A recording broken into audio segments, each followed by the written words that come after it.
குண்டாமணி விளக்கு தூண்டி விட்டு எரிய வச்சு உன் முகத்தை பார்க்க போற நாள் கணக்கா. அந்த இந்திரன் சந்திரனும்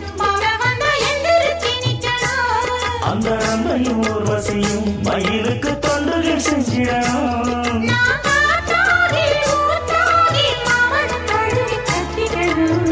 தூது வளையல் அரைச்சு தொண்டையில தான் நினைச்சு